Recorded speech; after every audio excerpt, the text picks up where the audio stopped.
Life Audio. Today on Talk About That, John watches trash TV and files an unlikely insurance claim. Meanwhile, I talk about the one thing my wife could do that I could never forgive and reveal the ironic fate of the man who built the Brooklyn Bridge. Plus a conversation about extreme individualism and whether or not it's compatible with the Christian faith. Today's episode is not sponsored by broth. Call it what it really is. Meat tea.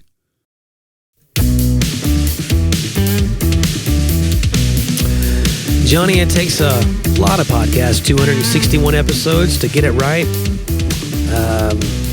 Here's hoping this is our go. Let's talk about that. How many was it? What was it for Edison? 400 and... No, it's like we're making a light bulb here.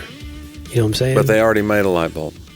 Jonnie, that was an analogy. Is it an analogy or a metaphor? But they've already made analogies. Stop trying to invent things that are already out there. I don't know. No, but you're right. We're going to keep going until we get it right. I think that when I see a really big family, I'm like, they're trying to get one right. You know what I'm saying? They're going to keep having kids until they get one they really like. That's a dangerous game. That's a hateful thing to say. It is. That sounds like something that somebody without kids would say. Right. And mean it. And I don't mean it, but it just sounds like something that if somebody didn't know me and heard that, be like, I knew it. He's one of those soulless, non-kid having. I love kids. We just decided kids weren't for us, but it is fun to say mean things that you don't mean. Well, you get to do that. That's your whole job. Yeah. I mean, maybe you mean them. You could kind of bury in your own mean thing, like, oh, he's just kidding. No, I meant that one. Well, I mean, but Jonnie, as Michael Scott says, sometimes the ends justify the mean. That's true. So that's one of my favorite. Yeah. One of my favorite idiotic statements he ever made. So many. Oh my goodness. No, I mean, I think that you get to give commentary on different aspects of life, but people are expecting to laugh, and so you get a different kind of. They're expecting me to pull the rug. They're expecting me right. Like, oh, here it comes. Hey, make fun of me. Like, you almost people invite it. I will do it. Yeah, you're like, hey, you don't have to ask me twice. Yeah. Jonnie's been making fun of me for 20. We've got the show coming up here at the church soon. The Grove Comedy Club. June 11th. Here at our church, the Church of Pleasant Grove, 6 p.m. And some buddies of mine are coming out. We'll do some of the hits, but we're going to work on new material. So it'll be a fun, like, I was trying to think of ideas to call it, like, fresh cuts or like, I thought about calling it elephant sculpture.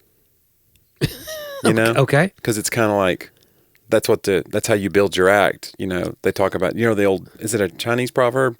That's how you make us elephant sculptures. You take a piece of rock and you cut away everything that doesn't look like an elephant. I thought we were going to talk about like the blind man who felt the trunk and oh no, that could be it too. Thought it was a snake and the right. The other guy was like, "Is this a new joke for your act?" That's what he felt. No, yeah. So, but I was just trying to think of a catchy. But no, that's a little bit too philosophical. It's a little too deep for its own good. Elephant sculpture, but yeah, maybe once the show has progressed and people know what it is. I don't know a lot about comedy, but I find that people think things are much funny when you have to explain them like that. Yeah. Like you have to really go back and establish context. So I built a whole comedy career around it. I used to work with a great comedian out of Nashville named Brad Edwards, and one time I was featuring for him, and he had a bit in his act at that point. I think it was about 2010, and he said, Dane Cook once told me, it's not funny if you have to explain it. And I said, what do you mean? Because I hate him. That was the punchline, because he hated Dane Cook. But anyway, speaking of idiotic things, not Dane Cook, I don't care. Dane Cook, I could, whatever. If you're a fan of Dane Cook, I apologize. I was meaning idiotic, meaning it's Michael Scott thing from earlier, and idiotic statements. Yeah. We went, do you save movies in your house? You know what I mean? You mean like, wait don't until watch we can the both movie, watch that? or save. You definitely save episodes of television shows that you're on. If you're binging a show and you go, the new one came out while you were on the road. Like if a Sunday episode of like Succession, we're watching Succession now on HBO, and it's the last season, the last couple episodes. So I'm on the road on Sunday, and if my wife had called me and said, I watched it. Ooh. I think that would be it. Right, like we had a good run. Like we really have a healthy marriage. Right. I love her more than anything. But there would be a trust broken. Yeah, that's like, it's cheating. Yeah. Lauren never would. Yeah. Yeah. I mean, she'll say, hey, I'm going to watch that HGTV show or whatever that you don't like. Yeah, she'll do that. She'll go, You know hey, I want to watch this. You don't care about it. I go, done. And I'll go watch the Laker game or whatever. Yeah. And she doesn't care about that. Do you know, I know we're getting somewhere, but do you know what kind of smut my daughter is watching now? I don't. Wait, hold on. Let me guess. Vanderpump Rules. No. What? Dance Moms. She's watching Dance Moms. I'm like, what? She's 14 years old. Is she watching it like this is entertainment, or is she watching it like, look at these crazy people? Both. Yeah. She's entertained by It's the like a crazy car wreck. people. Yeah. She's rubbernecking. Watching all the teenage girl drama, but really it's not the girl drama. The girls don't have a lot of drama. It's the moms. It's why it's called Dance Moms and not Dance Come on now. Teens or whatever. But I'm just like, really? I mean, a good dad would stop that right there in its tracks. Well, that's every show is going to be one of those shows soon. Yeah. It's going to be about fixing your house, or you're a dance mom, or you're a teen mom, or you're a... I did sit down and watch some of it with her. A teen mom that needs her house fixed, and you're trying to take up dance to help pay for the home repairs. Right, you dance. Now you have a show. Dance with the vacuum while you're... Yeah. I did sit down with her, and I was sucked in a little bit by just the dynamics of it. Mm-hmm. Like, okay, so this girl smarted off, and then she got put on quote-unquote probation by the head dance instructor, who doesn't have children herself, apparently. Yeah. If you watch this show, you guys are probably screaming things now, because this is my first exposure. I think the quote-unquote thing is interesting, that we say quote-unquote, and then we assume, I guess the rule is that the next word that you say should have been in the quotes. Right. How do you know when the quote ends? So you shouldn't say quote probation, unquote. Right.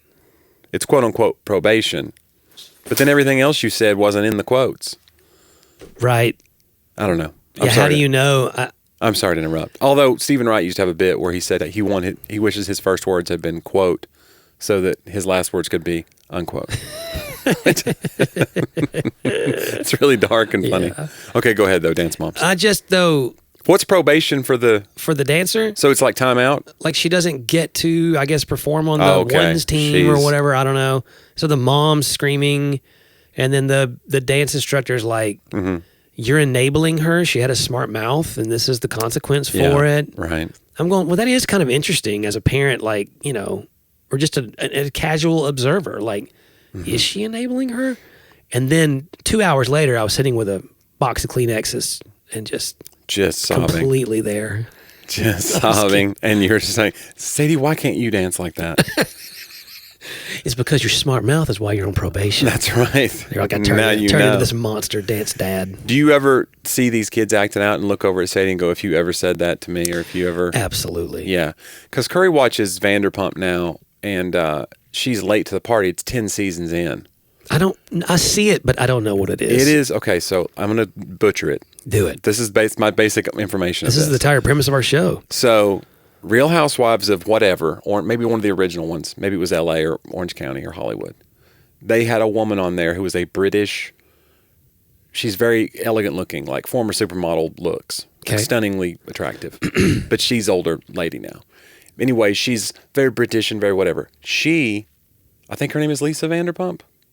She runs a restaurant, and so she got her own reality show about 10 years ago, or 10 seasons ago. That was a spin-off of her Real Housewives experience. And basically, it's these spoiled 20-somethings who work in her restaurant, who are also like, they look like models too. And it's the drama of them not coming in for shifts and sleeping around together. And just like, it's crazy, dumb, the drama that they conjure. I don't know if anybody ever eats in this restaurant or gets food or gets proper service, because they have just knockdown, drag-out fights in front of customers. Wow. In this very swanky, 5-star restaurant. And I'm assuming it's in LA, but it's the dumbest show. And she's into it. Like she reads the blogs about it, and she's on that's one of the reasons she wanted to watch it, because there was some kind of scandal happened recently. And she was like, I don't want to know all this because I don't know what made up this. So I got to go find out why this person's mad at this person. And so everybody in our small group, the girls anyway, hopefully not any of the guys, watch it too. And they're like, you just started, oh my gosh, Vanderpump. And so now it's a whole thing. Wow. So now our entire audience is dumber having listened to that explanation. I generally don't endorse judgmentalism. I'm not pretending that anything I watch or listen to is any better than that. You know what? No. Don't back off of this. Like sports. Come on, man. I'm sorry, Johnny. No. You are backing off to try to balance or counterbalance your previous statement. We need to call this dumb thing dumb. Okay. This is dumb. But what itch do you think it scratches in our culture? Because it's not just my wife. My wife's an intelligent person. Oh, your wife's brilliant. So what's going on? Again, my daughter watches Dance Moms.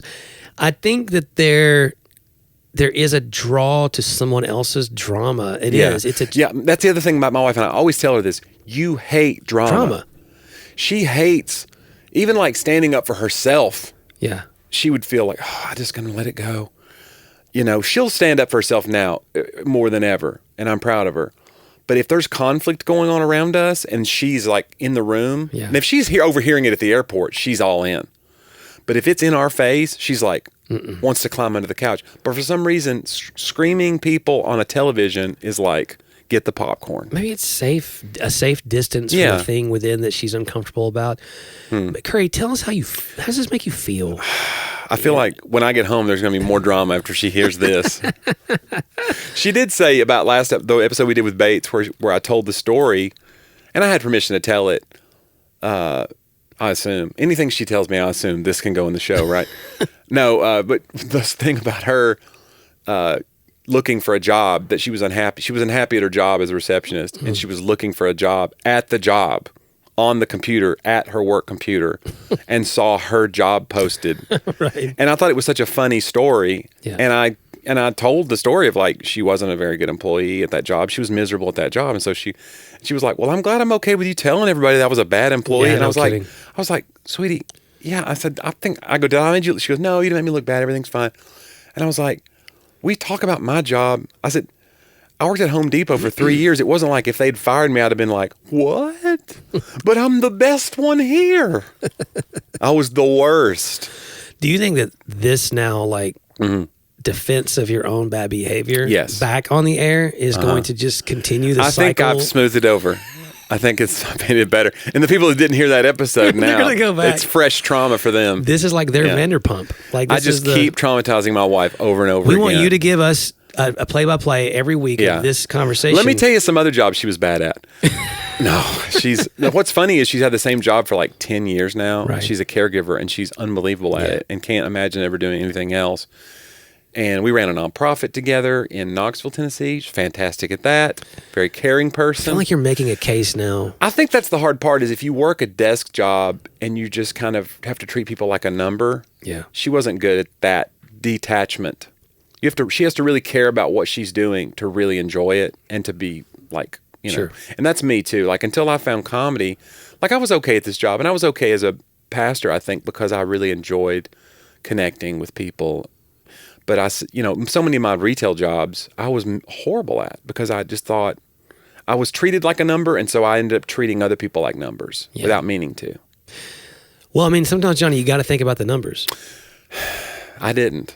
And so my numbers are not great. And I don't like to think about numbers, but sometimes they're an important part of... This feels like a segue.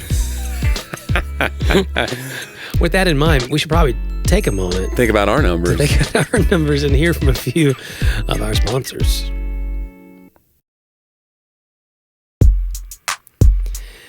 Yeah, I don't want to list all the things in my wife's life that, although I do think it's a funny experiment. What can I say to know, A, that she's listening? Right. Because I will drop things sometimes, like, 'cause I know listeners are listening. Like, I wonder if they're going to come to me or not. But it would be a funny experiment. Like, you become our reality television. Like, you just keep bringing the drama out. That's kind of the tricky thing, because it's happened. We talked about with Brian on Nateland, because so much of their show now is about the show. Yeah. Because there's things that they say on the show that have taken off on a life of their own, and now people reference the show in their online stuff, and then they can talk about it on the show, and it can become this weird loop of infinity, strange thing. So, we can make, it's like when the news started injecting itself into the news. Right. You know? It's weird. Like on election night, if you call Arizona for candidate X before anybody else, you're kind of injecting yourself into the story. And in those newsrooms, they're saying that, like, if we get this right first, we're going to decide the election. And they're becoming the news now, which really you're only supposed to report the news. That's our generation growing up. We reported the news. So anyway, we want to just report the news, John. We don't want to become the news. And the news would be Laura's leaving you because you said something hateful. If you consider us a journalistic source. I don't. Then I don't even know if I consider us a source. Yeah. What's the opposite? What is the other option? We're a drain. A drain. We're where sources flow to and then disappear. Uh-huh. Yeah. It's like one of those weird things where you see like a satellite image of like a whirlpool and you're like, where's all that going? Yeah. Yeah. Yeah. We're that. We're like a black hole in space. Yeah, it's like that. Remember when the Corvette Museum in Bowling Green just like caved in? There was a sinkhole and all these like $1 million cars just fell into like a mile below the earth or whatever? Yeah. That's us. That's us. Yeah. We want to be a sinkhole for your time and your energy. Just keep investing. Yeah. And hope the insurance will cover it. Right. Hey, speaking of insurance. Yeah. So I don't know if you know that almost everyone's plants in this area died in the big freezes. I have given up hope on my bushes now. Mm-hmm. I had a row of bushes that I kept thinking, man, those usually are in by now. And they're still just sticks. And I'm like, and Curry's, we don't have any idea about plants. So Curry's like, no, they're going to be. Can you work in a nursery? Yeah. And still. Again, this was one of the jobs that I had that I didn't like. I would just give people. You used to like name the Latin and stuff when we talking. I knew enough about it. When you get around it, you know the lingo. Right. But I mean, my favorite plant is lingo. It is. It's beautiful in the summer. I didn't like it though, and it wasn't my bad. Just selling bags of dirt to people. Yeah. Ring me up 40 bags of topsoil. You're like, hey, it's all around you. One time, this lady bought 15 bags of cow manure. She loaded it into her Kia Sportage, and then I swear to you, she came back like 20 minutes later, and she was like, can I take these back? I go, what? She goes, these things stink.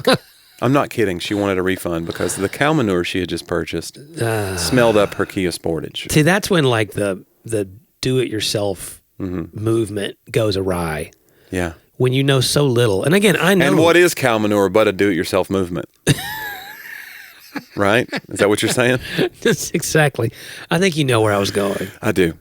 But yes, my bushes have fallen prey as well, and you're now like trying to replace yours. I'm waiting on mine. I'm waiting on the letter from the HOA. But yours on the side of the house that are dead. They are, but I think it does show a difference between us. First of all, your wife cares more about that stuff than my wife, I think. My wife's just like, just don't get me in trouble with the cops. Or the HOA. No, I mean in the HOA. The cops too. What is happening in your neighborhood? But it's like, you know what I mean? Like the HOA are like we stash the goods under the bushes.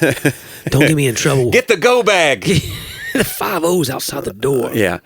But yeah, so I think, you're having a get together soon. So that's part of this too, right? You're having a get together. So now it's like, it's time to make people think you really live this way. Okay, wow. Really? No. Is that what's happening? No. We can't have them just see you in your natural habitat. We're going to make you think your deck always has fresh paint on it. Okay, first of all, no, these shrubs, they've been here for ages. We were already in motion. There's like a bobcat like moving as we come in the driveway. Pay no attention to the men in the There's bobcat. paint like on your cheek that you haven't wiped off. My hands are like bruised and it's fine. Battered. We do that when we go out of town. We will clean the house so that the person who watches our house thinks that we're not garbage. Well, we do that when we go to the doctor. I literally like... You clean your house when you go to the doctor? Absolutely. I want them to... No, Johnny. When I go to the doctor, though, like I'll spend the 2 weeks... You clean your proverbial house, if you know what I mean. What are you talking about? I'm saying before I go to the doctor... Yeah. Like the few weeks beforehand, I'll try to lose a few pounds. Yeah. Make sure I'm on my meds well. So he'd be like, why are you even here? What do you even need me for? You're doing great. And like, a month before I was just I wish garbage. I was as healthy as you. Yeah. I do that. I do that for the dentist where you're just the night before, you're sandblasting, water picking. Yeah. Just. Have you been flossing? You're like, sure, last night. And they're like, your gums are really tender. Yeah, I know. I've flossed all night. Blood everywhere. But yeah. Well, but I'm not doing this, Johnny, for the approval of others. Well, it's good because I'm not impressed. I know you're not. And you're actually invited to the get-together. I know. So We'll see. If you come over, you better not say a word. You're going to rescind the invitation. I'm not going to say a word. What is this crap? I'm saying a word now. I'd like a word. They all died. Yeah. And, you never know when you might list your house. That's what true. if something comes up? That's true. And the truth is, and this is what I was getting at, though. I mean, this stuff, and I've talked to a lot of landscapers, and then I talked to my insurance agent. Yeah. I called, I was like, hey, all this stuff's been here for 20 years and it's dead. Mm-hmm. I have to replace it. Surely this is covered somewhere. Oh, really? You thought it might be a... Like, could this not be... This is a major investment. It's a force majeure. It's an act of God, right? The cold snap. Well, that's what I was thinking. And he was like, you know what? All the plants around your house on the outside, we just think of them like grass. So if your yard died, it's the same thing to us as that. So it's not covered. I'm like, really? He goes, I'm getting calls left and right. I mean, because this is millions. So you weren't the only lunatic that thought you could get free plants from Progressive. Okay, I was going to pay my deductible, by the way. And my deductible is not low. Can't get low deductibles anymore. Remember good old days, Jonnie? Yeah. You get a good $500 deductible. Oh, those were the times. These are the rantings of old men at this point. But so now I'm going to call him back, though, that I've put stuff in and ask, can I take out? Oh, like a Lloyd's of London policy on your... Just some additional little addendum. Because, by the way, I have a sinkhole policy. It costs me like $3 a month. Okay. Because there's sinkholes in the area. So for $3 a month, because here's the thing. If it fell into a sinkhole and that's not in the fine print of the insurance policy, well, I'm sorry, you didn't have sinkhole. Well, you didn't even offer it. I still, even so, this is me. Is your insurance agent Foghorn like... Is it Colonel Sanders? Why do they... No, I feel like... Right. I'm not trying to rant against the insurance industry. No, they're totally, they're great. But very fair. It feels like when I need them, they're not there. Or they're like, you know what, I know you need us, but have you read your fine print? Like, who can read? In fact, they have the right to change the fine print without you even knowing. Man. And just send you a bunch of letters all the time. And would you have been surprised if your plants had been covered? It feels like you grasped at straws there. Yeah, I did grasp. Yeah. Whose idea was it to call the insurance company and ask? I just wanted to know if it passes a certain point. If I pay this $1,500 deductible, could I get this? And you're going to raise my premiums as well, right? But it's connected. Yeah. Some of it's been touching my house, Jonnie. Yeah. You know what I'm saying? So it's like it's on base. Right. If it's touching the house. Anything touching the house. Is that part of the house now? Yeah. Yeah. You start parking your car with the bumper touching the house. So if I come to your house and I touch your house, you're covered. Am I covered on your... Guys, I think this is like the There's Exodus. A cold snap that kills me. This is like the angel of death coming through as long as you're touching the house. Yeah. Which is not exactly what God said. No. It was about blood on the doorpost. But the principle. If I put blood on your doorpost, it's been a weird party. That's a weird Memorial Day gathering. Yeah. Yeah. Okay, so we didn't finish the thing. So movies. Movies. You save movies, though. Yes. So my wife, this feels like I'm just throwing geez. dirt on her. Curry, I'm sorry. For her taste I have nothing but good things to say about your wife. Because here's the thing. I'll admit to you, I like these movies too, and I have no idea why. Okay. I can't tell you. Like, it's almost like when you eat cotton candy. You're like, all right, what's next? It was good. You enjoyed it, and it had no value, and you don't even remember it really. Right. The Fast and the Furious movies. Oh, yeah. We watch every one. And now they have their own universe of characters, Right. And it gets crazy. They have to ramp up the stunts and the crazy and it's laughable now, the things they try to do with these cars. It's crazy. They're superheroes. My favorite thing about Fast and Furious, by the way, I like them too. Because in the beginning it was just like, we race cars. Right. It's a lifestyle. I live my life a quarter mile at a time, which I did too because I had a crappy car. It might break down a quarter mile at a time. But that was the thing. You're racing for, it was like, and then they were kind of criminals, and then they work for the CIA, and they're like government operatives by the fifth one. Now Vin Diesel's running for president in part 12, right? Yeah. So now it's like they're basically Marvel characters. Yeah. They can just never get hurt. If they're in their car, the car can't get hurt. Yeah, they lost me a little bit in the one where they jumped between the two skyscrapers in Dubai in a car. And then what's funny is as he goes out the window of one into the other, you just think, there's no chance he thought I could hit a girder and just like, I'm going to go right through the exact point of the plate glass window into a room of hopefully not a bunch of people at work. Right. I can't remember what it was. Was it no one ever... Remember the A-Team when they'd be being chased by Colonel Decker? Yeah. This was the 80s, so it was like a gentler... You could have a shoot 'em up, but they had to show that no one was hurt. So the A-Team is shooting back at them, and then their Jeep behind them, chasing the A-Team's van, would flip 100 times in the air, land on its top, and then they'd get away, and then they would have to go back and show like a 5-second shot of the military police getting out of the Jeep and like brushing themselves off. Like, I wasn't wearing a seatbelt and we just flipped 12 times. That was something. I'm going to feel that in the morning. And you're like, no, all those guys are dead. Right. But they couldn't be because it was the 80s and it was a family-friendly action show. But what I'm saying is Fast and Furious is very similar in that, like, they're just wrecking carnage all throughout the city to try to get away with a safe or whatever they're stealing. Right. Entire swaths of cities are being wiped out, and yet there's no body count. Are you kidding me? Get out of here.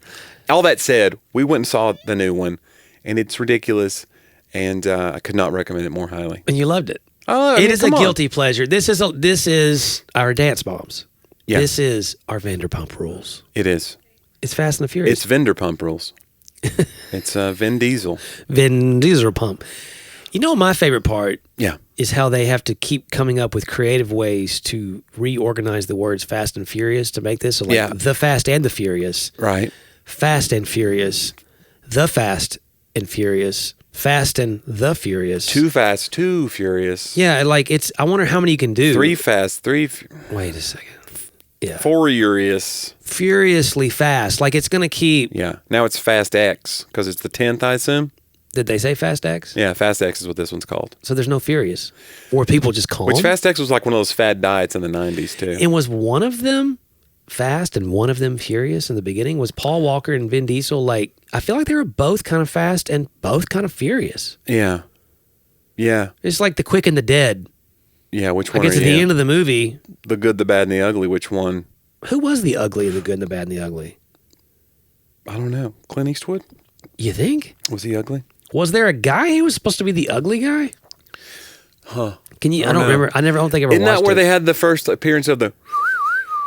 Isn't that the first appearance It of was that? a Clint Eastwood movie. I think that was Good, Bad, and the Ugly, where you had the wet... And the jaw harp. Yeah. Is that a jaw harp? Well, in that... No, that wasn't, but I'm saying like the little... They always try to simulate the little rattlesnake tail with that little instrument. We used that in one of our records a couple of times. We also used a sweet and low packet. We did use a sweet and low packet to less effect. Yeah. It didn't take off. So no. Remember the No one's ever heard that song. Do you remember, and I don't mean to besmirch them. Okay.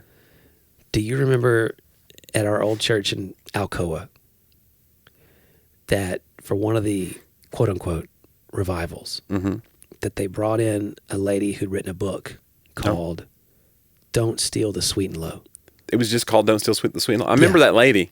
And I think it had a Sweet and Low endorsement like on the cover. I think they basically one of her big things was a guilt trip for if you took extra sauces from the restaurants and Sweet and Low packets, you were stealing.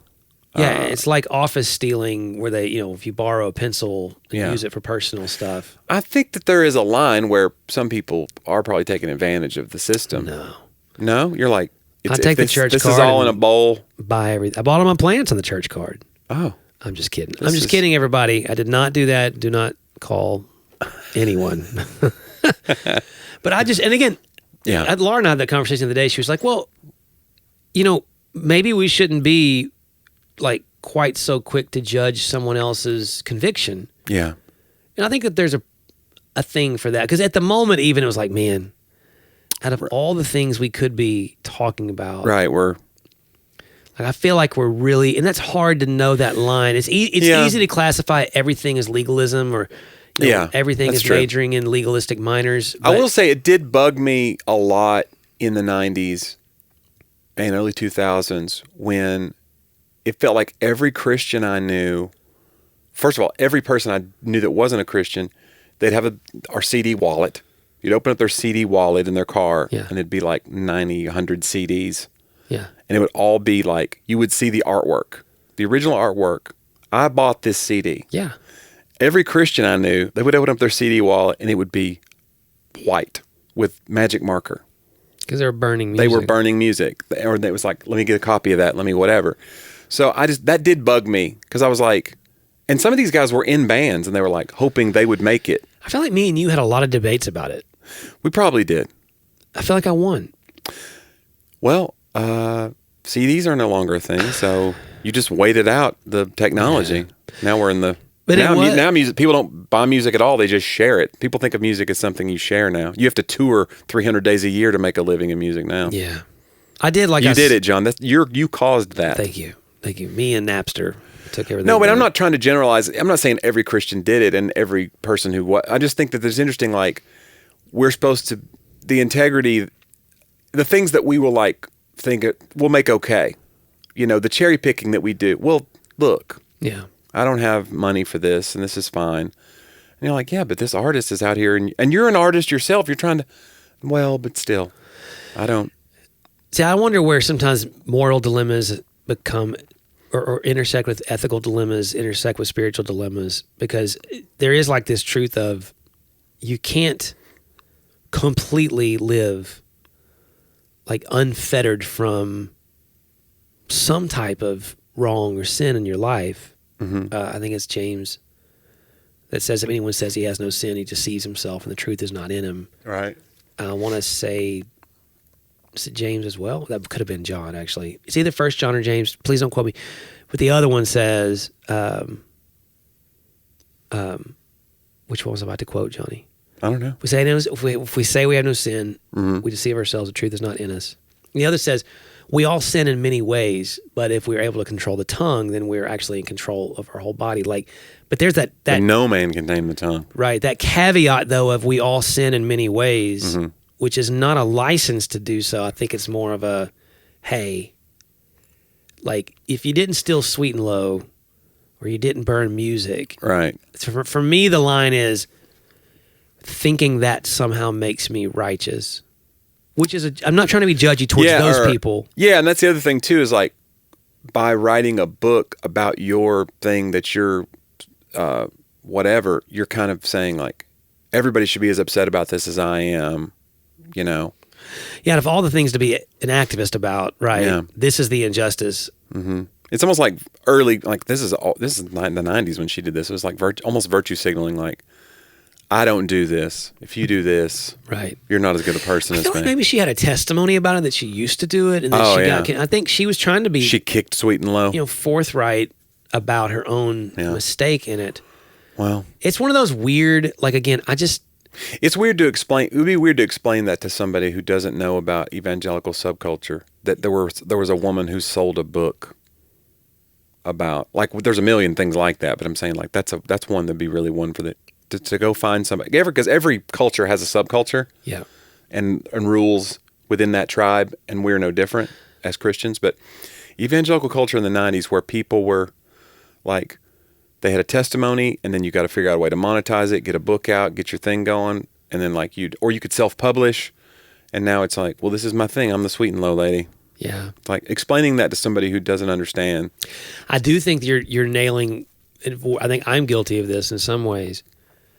That part of it is about identifying your unique place within the subculture. Yeah. That you could be identified as. Yeah. Like I remember when we wrote Not So Black and White, I had people, when we were talking friends, who would say, okay, so, all right, looking ahead, does this mean now that you're the racism guy? Right. They want to immediately.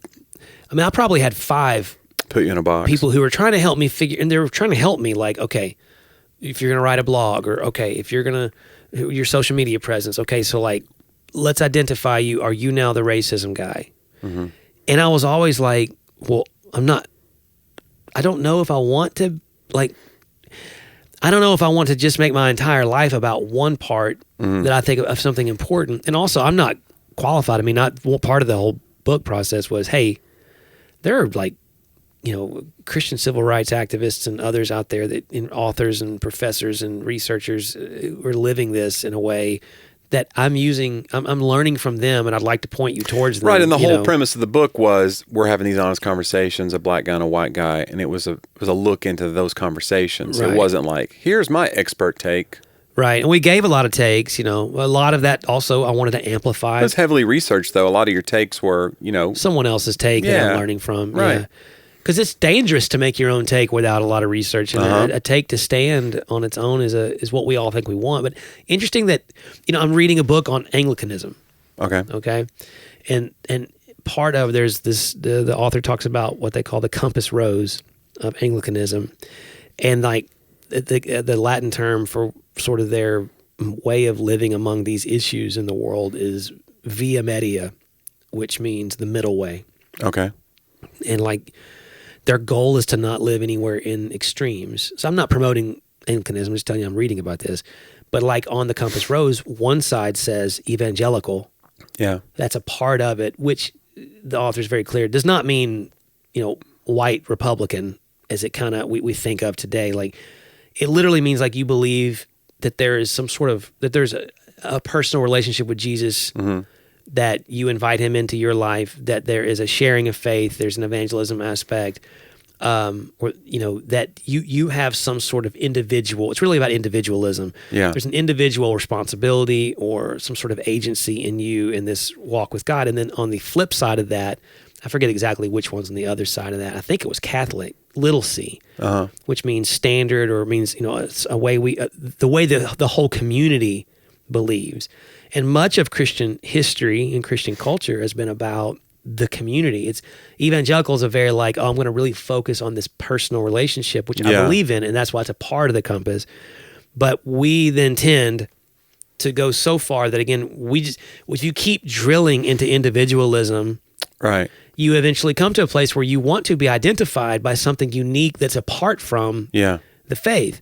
And it may be a good thing, but like from a Catholic, again, little c, not the denomination Catholic. Right. Being a part of the global church becomes less important because your individualism kind of has a life of its own now. Exactly. And I want to be unique and special. And it's like, well, what makes me special is my relationship with Jesus. Like, no, but I'm special in this other cool way.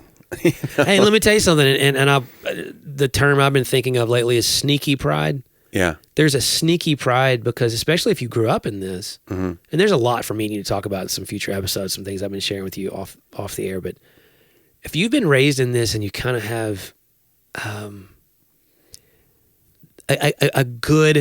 a lot of good people telling you good things about the good things you can accomplish or do in your own unique self, then it is really hard to separate and to not realize, and I've been there, and I have been there recently, the weight of accomplishing that potential or reaching that potential. Yeah. Almost as if it's the potential that Jesus, and you go into the parable of the talents, and don't bury it, and take your 2 and turn to 4, and your 5 and turn to 10. And so there's like this like tension between stewardship and that striving that becomes individualism that you don't mean for it to become. And then when someone, again, I think that's why I like this image of this sort of compass rose again, is that there should be a tension that pulls me back towards the bigger picture of the body of Christ being larger than just me or what I add to this. And that in that actually there's safety and joy and a release of pressure. Yeah. But you can go too far in those, and that's what he talks about, like people who go completely into only a liturgical way of seeing the world that's all about our practices and the big organization and its structure. They live in that with no personal interaction, no like sense of interaction with God that's one-on-one, no agency to respond. I was born into this, therefore I am okay because I'm in this community, is also an unhealthy extreme on the other side. So taking pride in your tribe and having no idea of like an individual God or I've thought about that before, whether or not I'm a deist, whether I live my life as a practical deist. Yeah. Of like God, deism is like God made the watch, he wound the watch, and now we're just kind of, but he's not personally involved. He might even fix the watch from time to time. Right. But he's just the watchmaker. And so like, that's really an antithetical to what I grew up in. But I look at my life sometimes and I'm like, am I treating God like he's this hands-off thing? Because then you stop praying, you stop doing all the things that you should be doing. Because you're like, well, look, it's gonna, if I really believe God's sovereign, do I really need to be praying all this? Well, no, he told us to pray. We should be praying. But you probably stopped, if you live the other way.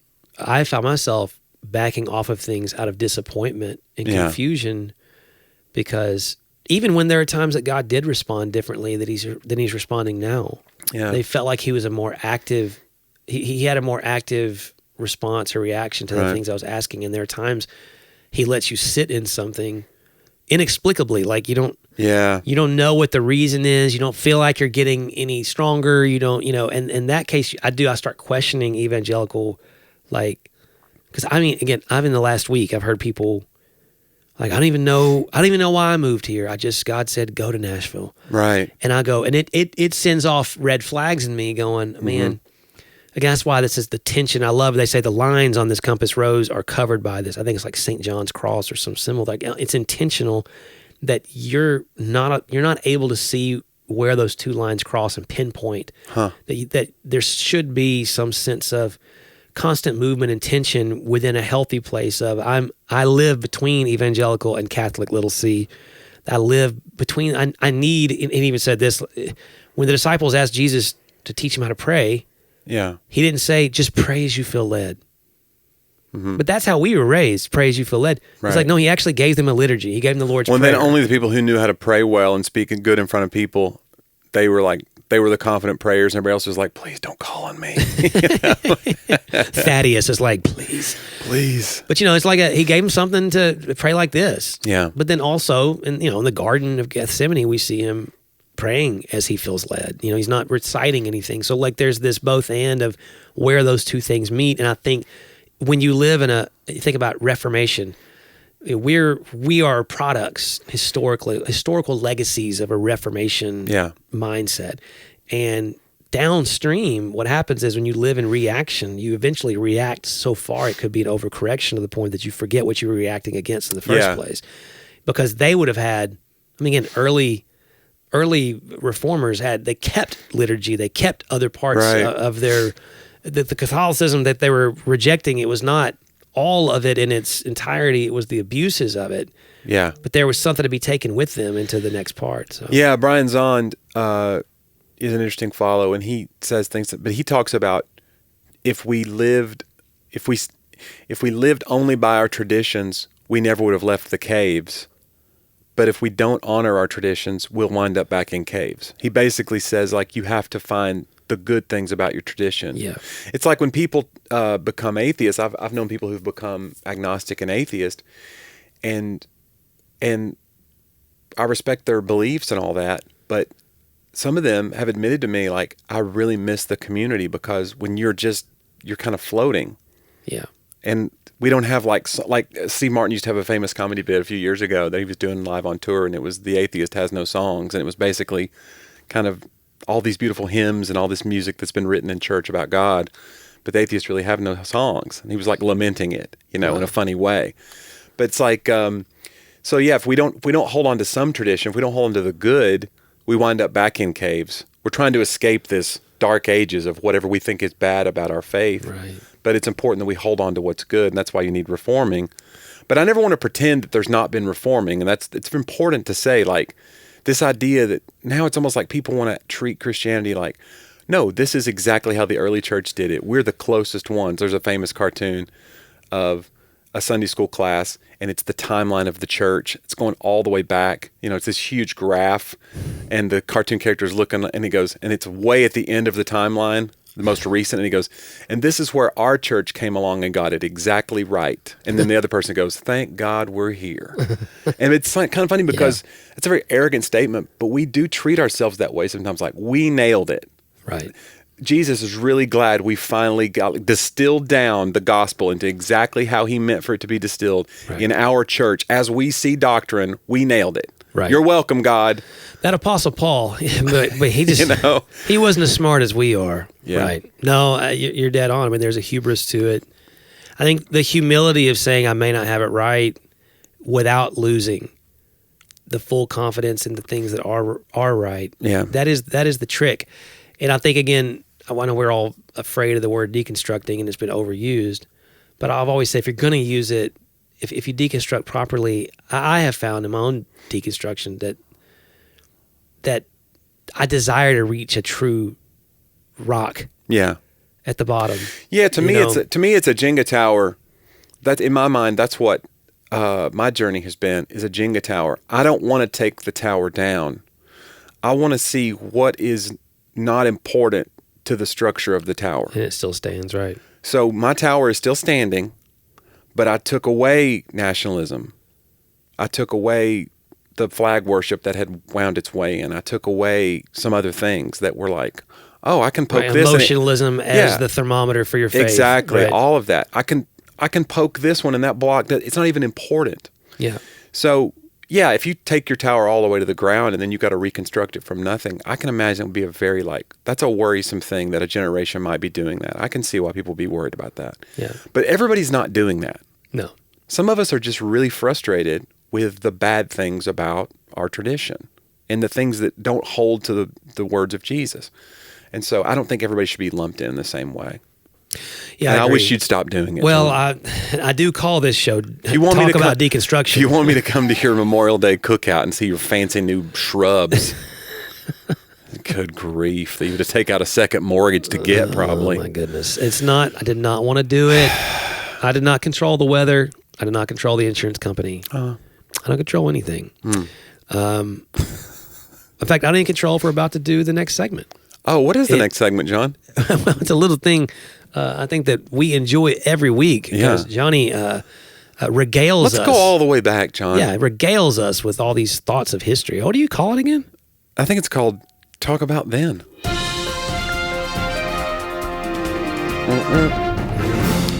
John, the Brooklyn Bridge is opened this week.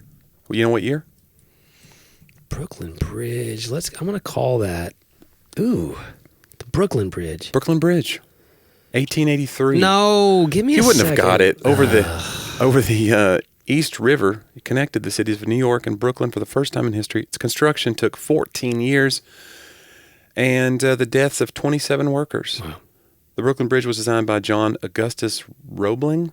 His use of wire rope enabled him to build suspension bridges thought impossible by other engineers. So he was kind of he was bending the rules here to try to. He died of tetanus from injuries received while inspecting the Brooklyn Bridge. You are kidding. So he used this wire rope, and then he died of tetanus from injuries received while. You don't want to die of tetanus. No. The con artist George C. Parker became famous for selling the Brooklyn Bridge sometimes as often as twice a week. So that's not just an old saying like, I'll sell you, I got a bridge I can sell you. This guy really did it. Wow. People bought the Brooklyn Bridge from a dude. Wow. Sometimes twice in a week. If you're the same guy buying it twice in a week, you probably had it coming. Yeah, that's on you. That's on you. By the way, Bridge me once, shame on. Wait. Bridge me. If you've not watched the Ken Burns documentary on New York City, need to. It is fascinating. That's why Ken Burns. That's why I was trying to search the recesses of my memory. But 1844, John. This week, Samuel F.B. Morse sends the message from Washington to Baltimore. Paper fed through the receiving telegraph would be indented while transmitting the devices. While the transmitting device's key was pressed, he had developed a code of dots and dashes, short and long presses, to represent the alphabet. He received a grant from the U.S. government to run the telegraph line between D.C. and Baltimore. Do you know what that grant was for? How much money, John? Just to run that one line for that first transmission and probably further transmissions. $20,000. $30,000. You're really close. Okay. That's pretty good. So, yeah, and that's 1844 money. Right. But what I was going to ask you, do you know what the first telegraph message was? Oh, I knew it was going to come. I know this one. I would have remembered it. I mean, I'm reading it now, so I'm like Chuck Woolery. I already have the answer in front of me. Yeah. I'm like Alex Trebek being disappointed, like, I'm sorry, it was San Francisco, and I'm all smug. Right. Yeah, but he had it in front of him. But I think I would have remembered this. Go ahead. What hath God wrought? Oh. Did you not? Do you remember it now? Did I say remember it? That. Yeah. What hath God wrought? What hath God wrought? We don't use wrought enough. We need more wrought in this today and age. Yeah. All right, 1830. By the way, guys, it's WROGHT. Yes. Not ROT. No. May 24th, 1830. Sarah Josepha Hale's nursery rhyme, Mary Had a Little Lamb, is published, 1830. Reportedly, the poem was inspired by an actual event. Did not know this. Hale was teaching children in a small school when a student named Mary entered the classroom. Name's not changed to protect the innocent. Entered the classroom followed by her pet lamb. So this is true to life. I wonder if this kid ever got any.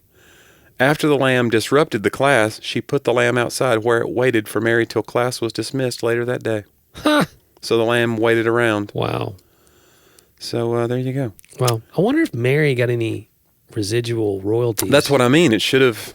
Everywhere that Mary went, the lamb was sure to go. But everywhere Mary went, she did not make a paycheck. This is the full text of it. I did not know there was a. Did you know this? So I just thought it ended there. This is the rest of the poem. He followed her to school one day. School one day. That was against the rule. It made the children laugh and play to see a lamb at school. Yeah, I remember that one. I don't remember that was part of it. Is there a third? Probably, but they didn't give the rest. Oh, we should write one. The rest of it's like lamb stew or something. Probably it gets dark at the end. The teacher's slain the lamb. The lamb gets plague, and then it's ring around the rosy from then on. You know, oddly enough, I heard that lamb died of tetanus from the Brooklyn Bridge. I couldn't believe it. Why would they let a lamb inspect the Brooklyn Bridge? There's your bad guy. That inspector's on the take. That's not right. He's on the lamb. All right. Sorry. It was right there. I wonder where that comes from, lamb, L-A-M, being on the lamb. I really wonder that, Does it stand for something? Leaving a mark. I'll look it up. There's no way to know. We'll look it up for next week. It's good to have like a cliffhanger. We're like the Fast and Furious now is a cliffhanger because they shot 2. So don't go expecting to have closure. By the way, they shot no one. They ran a car into a lot of people, though, I'll tell you that. Didn't shoot anyone.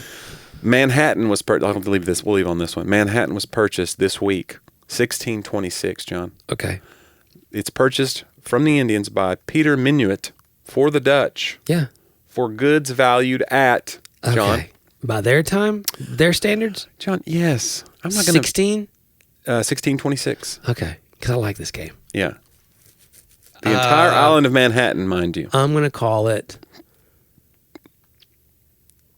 $240,000. You're way off by a factor of 100,000. $24. What? Yeah. Well, by a factor of 100. They paid him $24 back 1,000. then? Yeah, by a factor of 1,000. $24, goods valued at. So it could have just been a bunch of shells for all we know. Oh my gosh. Here's a couple of gourds. You know, I thought, okay, from the Native Americans. But again, I will say this. None of the Broadway theaters were there at this time. Well, this is true. Old Manhattan. This is old Manhattan, yes. This is before Carnegie Deli was in. Oh. Well, they had it, but the open-faced sandwiches weren't near as good. Anyway, $24. You can get Manhattan. That was a good investment. It has gone up substantially since then. I worry that there may have been some sort of... That was probably a little bit of taking advantage of the natives, I would say. Yeah. Yeah. I mean, we didn't do anything, but I feel still bad. But the indigenous stories are... Speaking of $24, John, you bought my lunch today, and I want to say thanks. Well, You kind of... Yeah. This is going to be a mixed stroke coming from you here. That's when you mix compliments and you did criticism. this thing where you go, hey, can you meet tomorrow, 11:15? I go, sure. Then you text me, hey, day's dragging on, 11:30. I go, okay. Then you text me, what about 12:30, man? I go, what? Then you text me back. I get in the shower. I get out of the shower to a text that says, can we just not do lunch? Can you just meet me at the church? Can you get lunch for us? On me. And bring it with you. And I go, at which point I go, am I being punked? Are you sitting with a group of people going, let me see how many times I can change plans on Jonnie. He has no kids and no real job. This is hilarious. Let me ask you this. He's like my puppet. But you know what? The crazy thing is? Yeah. You could have done any of it. I wasn't happy about it. I mean, I still have a day planned. I have other things going on. What do you have to do? So by the time you did show up, and then I met you at 12:30. Yeah. Weren't you late again? I was late. You were late to a lunch that you already moved 3 times. Yeah. And I'm sitting there at the table like a schmo. You're taking in that bread, though. Look like I've been stood up. You took down that loaf of bread. What did people do? What did people do at tables before phones? Like when somebody went to the bathroom and you're at the table by yourself, you just stared into space. Yeah. like a lunatic. I think I had to carry a book with me or something. Don't you immediately go to your phone? You go, I'll be right back. You go, okay. You immediately go. Oh, I can be productive. Oh, I can check the scores. Well, not productive. No. I can see if we got new recruits. Thank you. I can. Yeah. I don't like that part. Recruits? Oh, you mean you don't mean your recruit? No. Like, who are Johnny, you I'm building a movement. Who are you recruiting? When I said the Reformation, that is my organization. All right, well, if you'd like to join the Reformation, you guys, you can do so at talkaboutthatpodcast.com, where you can find over 260 archived episodes for your enjoyment there. Listening enjoyment. Yeah, and you can go back and see what we talked about in the old days. And be like, man, were they off. Wow. Absolutely. But you could enjoy those and you could share them with friends. There's even a place on that page where you can send us a direct email and a question. So we have a direct link now to us that we get those emails. We enjoy those. Leave a review on our iTunes or wherever you get your fine podcasts. That helps people find us. We appreciate that. Yeah, and you can even support the show and get ad-free content. Exactly. If you don't want to hear the ads, you can go up to the far right top corner and just boink. Do that. And we're having fun though. Yeah. Check out johndriver.com and JonnieWJonnie.com for all of our socials. Johnny's tour dates. The dude's blowing it up. He's everywhere. Dude is blowing it. He will not be doing this much longer. I was writing a children's script, and it was talking about in the nursery. It was talking about when you drop off the baby. Mm-hmm. And when I was editing it last night, I left out the word off. Oh, no. It's like when you drop the baby. I was like, I'm glad I caught that. Those are different. Before we shot that video. Yeah. But man, it's exciting times and new stuff coming all the time. So it's something you want to be a part of. But for real, leave those reviews. That helps. Send us questions, comments, other things. And we appreciate the time you give us every week. Let's do it again, Johnny. You want to do it again? Yes. Next week on Talk About That.